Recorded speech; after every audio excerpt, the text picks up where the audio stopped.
مشکل از تاکتیکای وحید هاشمیانه یا ضعف رضا درویش و تیم مدیریتی یا شاید هم حتی فرصت سوزی مهاجماست. هرچی که هست، پرسپولیس فولاد رو توی هفته سوم نتونست توی ورزشگاه خونگیش ببره تا 5 امتیازی بشه. سلام به پرسپولیس فارسی، خوش اومدید. من علیم و از اخبار و حواشی پرسپولیس میگم. گاهی هم تحلیلای بازی این تیم رو داریم. توی این ویدیو میخوایم بریم یه نگاه آنالیزی به بازی دیروز داشته باشیم، اینکه کلا چه اتفاقایی توی بازی دیروز افتاد. مصاحبه های علی پور رو میخوایم بررسی کنیم، آقای یحیی گل محمدی و آقای وحید هاشمیان. مصاحبه این سه نفر رو هم بررسی کنیم، نکاتی که داره. به صورت کلی ما یه ویدئوی بعد بازی ضبط کردیم، نکات خود بازی رو گفتیم. خب از لحاظ تاکتیکی خیلی جا هنوز مشکل داریم. سعی میکنیم به صورت کلی این مسائل تاکتیکی رو توی ویدئوی فردا که بررسی 4 مدعی اصلی لیگ توی یک ویدئوی مجزا داشته باشیم. بیشتر توی این ویدئو میریم سراغ مصاحبه ها، ولی یه ویدئویی رو بریم نگاه بکنیم راجع به مشکلاتی که پرسپولیس جلوی فولاد داشت.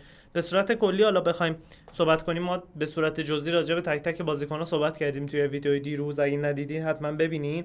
ولی به صورت کلی از عملکرد دفاعی شروع کنیم. پرسمون خیلی خوب بود. نیمه اول با پرس بالا شروع کردیم، توپ رو توی زمین حریف می‌گرفتیم، همونجا حمله می‌کردیم. ولی به مرور زمان که گذاشتیم پرس پایین‌تر اومد، بازیکن‌ها خسته‌تر شدن، چون تعویضا هم توی خط حمله اونقدری کارآمد نبود، نتونستیم پرس رو حفظ بکنه و رفته رفته کلا کنترل جریان بازی دست فولاد افتاد.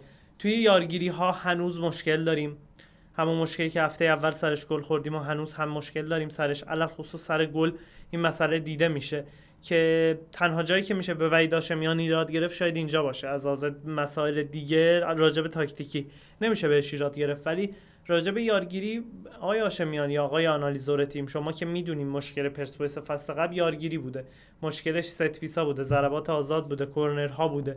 خب سر ضربه آزادی که زده میشه کاملا مشخصه سلیمانی که مهاجم تارگت فولاده، بهترین گلزنشونه، باید اصلا با 2 تا یار گرفته بشه، نه اینکه 2-1 فولادیا بیان جلوی ابرقویی وایسن و ابرقویی نتونه هد بزنه بالا سر سلیمانی. خب این یه چیز خیلی واضحی بود و به نظرم میتونست پرسپولیس کنترل کنه. حالا بریم سراغ ویدیو، روی تصاویر صحبت بکنیم با هم دیگه که ببینیم چه اتفاقی افتاده. از صحنه‌های اول بازی شروع کنیم. همونطوری که گفتیم پرس منظم و بازپسگیری توپ رو شاهد بودیم که توپ رو همینجا مثلا میگیریم و توی جریان حمله باقی میمونه. شوتی که زده میشه بی دقت کاملا، 2 تا بازیکن مسئله داشت، همون جایی که میلاد محمدی میگم خودخواهی میکرد. توی آنالیز فولاد گفتیم از نیم فاصله های سمت چپ و راست استفاده میکنن برای ارسال توپای بلند. خب سلیمانی مهاجم تارگتشون هدزم بود و شانس آوردیم اینجا پیام نیازمند با دبل سیوی که داشت خیلی خوب توپ رو دور کرد و تونست بگیره. متاسفانه نقاط ضعف دفاعیمون توی این بازی بیشتر به چشم میاد و چقدر موقعیت سوزوندیم ما توی این بازی. ما چقدر موقعیت سوزوندیم. شکاری واقعا باید قدر این موقعیت ها رو بدونه. این همه خوب خودش رو توی موقعیت قرار میده، اگه استفاده نکنه واقعا کارایی لازمو نداره. توی فاز تبدیل دفاع به حمله فوق العاده ایم. گفتم تو پای بلندی که ارسال میکنیم خیلی خوبه. بیفومایی که دیروز فضا سازی میکرد واسه علی پور خیلی خوب عمل میکرد. علی پوری که کاملا خوب اضافه میشد، خودش رو توی موقعیت شوت زنی قرار میداد و با شوت فوق العاده ای که زد حامدلک رو مهار کرد. عملا حامدلک که چند تا تک به تک خوب راست پرسپولیس گرفت. و اینجا نگاه کنین همون مسئله‌ای که من دارم میگم، رزاقنیایی که پرسپولیس اصلا سراغش نرفت به عنوان دفاع چپ میتونست بره، و سلیمانی که اینجا به تنهایی یعنی یه یار خودیش اومد حسین ابرقویی رو نگه داشت که خودش بتونه هد بزنه و یارگیری خیلی ناقص بود. حالا یه صحبتی از آخر ویدیو می‌خواستم این مسئله رو بگم. حالا اینجا نگاه کنید بلاک ابرقویی توسط یه یار دیگه داره اینجا بلاک میکنه. شما صحنه رو دقیق نگاه بکنید و راحت میتونه سلیمانی خودش هد بزنه. وای از این موقعیت واقعا کفر منو در آورد که به کجا داد میلا سرلک این توپ رو، واقعا معلوم نیست. اصلا خیلی کیفیت بدی، اصلا در حد فیکس بودن تو پرسپولیس نیست میلاد سرلک متاسفانه، ولی همچنان فیکس میذارنش مربی‌ها دیگه. باید ببینیم این روند بدش رو تا کجا میخواد ادامه بده. بریم و بیایم با مصاحبه های علی پور و 2 تا مربی‌ها ادامه بدیم ویدیو رو. خب اینم از مصاحبه علی پور در رابطه با وضعیتی که داشت. گفتیم یه مهاجم بکاپ نیاز داریم نیمه دوم یا حتی 20 دقیقه 10 دقیقه پایانی. توانی خود علی پور هم نداشت، پرس بالا کرده بود، به هر حال خسته بود و نیازه که حتی اگر خودش هم در اوج هست یه بکاپ خوب داشته باشه که بتونه بیاد و جاشو پر کنه. دیگه این بس خیلی تکراری شده، سرتون هم درد آوردیم که 90 دقیقه تماشاگر رو فوش دادن دیگه مدیریت تیم رو، ولی صدای تلویزیون رو کم میکنن که صدای تماشاگرها به گوش کسی نرسه. امید علیشا هم البته مصاحبه کرده بود در رابطه با وضعیت آزادی که همچنان امین کاظمیان هم مصاحبه کرده بود که همچنان در صدر خواسته های این بازیکن‌ها هست این مسئله، ولی هیچ اهمیتی قائل نیستن دیگه واسه این قضیه. بریم سراغ مصاحبه دوتا مربی. اول بریم سراغ مصاحبه یحیی گل محمدی، مربی که تونست کیشومات کنه. میدونید شما اسکواد دوتا تیمو میاد مقایسه میکنید، عملا اسکواد فولاد خیلی ضعیف‌تر از پرسپولیسه و به نظرم کار خیلی بزرگی کرد که تونست پرسپولیس مساوی بگیره. درسته حالا خیلی مچ نشده هنوز، پرسپولیس به جای اصلی خودش فرصت سوزی ها هست، مسائل مدیریتی هست، ولی خب در بزرگی کار یحیی هم شکی نیست که خیلی همون قلباً هنوز دوستش داریم، مثل خود من که واقعاً روزها و شبای خوبی رو با یحیی سپری کردیم توی پرسپولیس. بریم سراغ مصاحبهش. خب این پارت اول صحبت‌های یحیی گل محمدی بود در رابطه با مسائلی که صحبت کرد. فکر کنم راجع به سینا موریدی بود، بازیکنی که میگه کارتش مشکل داشت و نتونست برسه به بازی و به طور کلی حالا میگه نیمه اول پینگ پونگی، خب ولی نیمه اول عملکرد بهتر پرسپولیس رو ما شاهد بودیم، یعنی همون پرس از بالا، توپ گرفتن و درسته که دو جا مثلا مثل اون توپ که رضا شکاری از دست سوتی دادیم، ولی پرسپولیس خیلی خوب داشت بازی میکرد به نسبت فولاد. نیمه دوم بود که عملا روی یک صحنه واقعا توی مجموعه موقعیت‌های بازی 3-4 تا موقعیت بود که اصلا ایکس جی اینا رو بخوایم چیز بکنیم 1.1 من فکر می‌کنم. حالا باید توی آمار فردا ویدئویی که میریم رو ساعت 10 فکر می‌کنم منتشر بشه، حتما ببینید اونجا حالا راجعش صحبت می‌کنیم. ولی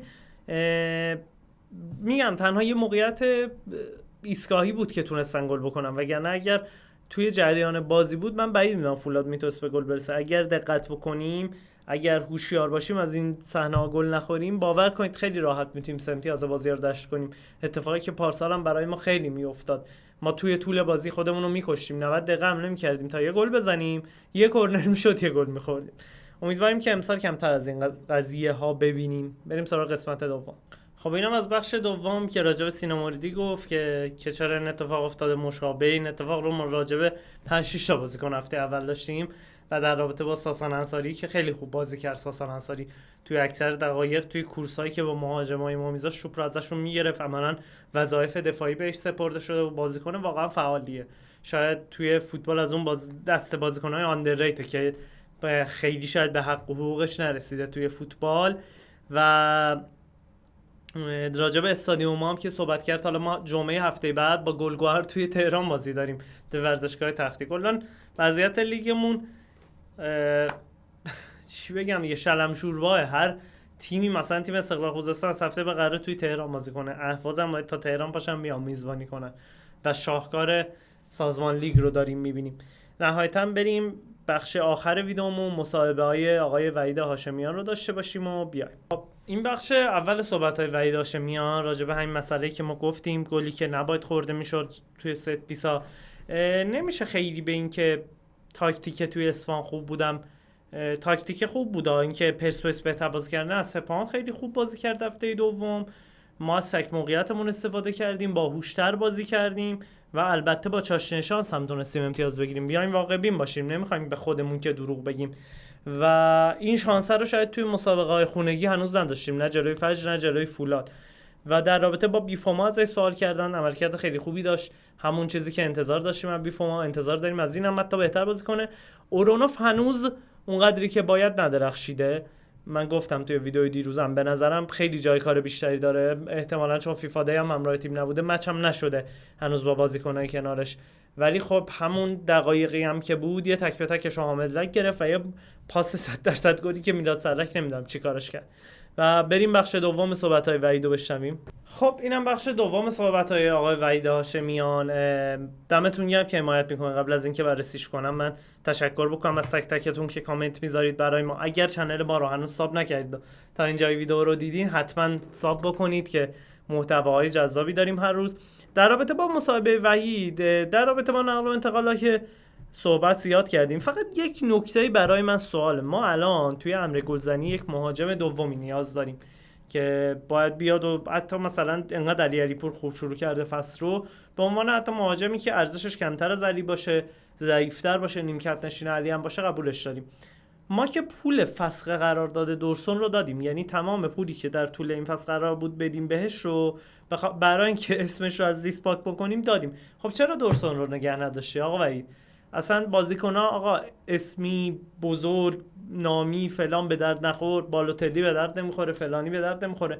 خب دورسون که کیفیتش خوب بود، دورسون که یه نیم فصل اومد خودش رو نشون داد، بازیسازش فرشاد احمدزاده بود اونطوری گل میزد، حالا بازیسازای بهتری اومده براش، چرا فرصت ندادی؟ فقط این یه سواله برای من. حالا اینکه مهاجم نمیخریم و نخریدیم و خواهیم خرید یا نه، همه اینا برای هممون سوال باقی مونده. در رابطه با مسائل دیگه، وحید هاشمیان روی سکوها یواش یواش داره انتقادا ازش شروع میشه و به نظرم نقاط کریتیکاله. من گفتم 3-4 هفته بگذره، 5 هفته بگذره، بعد شروع بکنیم راجبش نظر دادن. الان 4 تا بازی توی تهران داریم. اولین بازی انجام شد، یه مساوی با فولاد آخر جدولی. 3 تا بازی دیگه داریم. میگیم این اصلا بعد فیفا دی بوده، میذاریمش کنار. توی بازی با گلگهر شاید بشه بهتر قضاوت کرد. توی بازی این 3 تا بازی بعدی باید ببینیم که به هر حال تا چه حدی وحید هاشمیان میخواد خودش رو نشون بده توی پرسپولیس. از نظر تاکتیکی که میگم تا یه حدی جلو اومدیم ولی ناقصه، یارگیری مشکل داره، پرسینگ ناقصه، توی حملات نیمه دوم کم میاریم، یارهای تعویضی ما به نظرم بهترین نیمکت رو داریم. حالا استقلال رو شما بذارید کنار، البته خارجیاش هم حالا راجبش توی ویدیوی فردا از 100 ساعت ده صحبت میکنیم راجبشون، ولی به نظرم میتونیم خیلی بیشتر از تعویضیامون استفاده کنیم. به امید برد توی بازی‌های هفته آینده جلوی گلگهر من حتما سعی می‌کنم ولاگ برم. این هفته میگم وضعیت جسمانیم جوری نبود که برم استادیوم. ممنونم از تک تکتون، ماچ به کله هاتون. تا ویدیوی بعدی، خدا یار و نگهدارتون.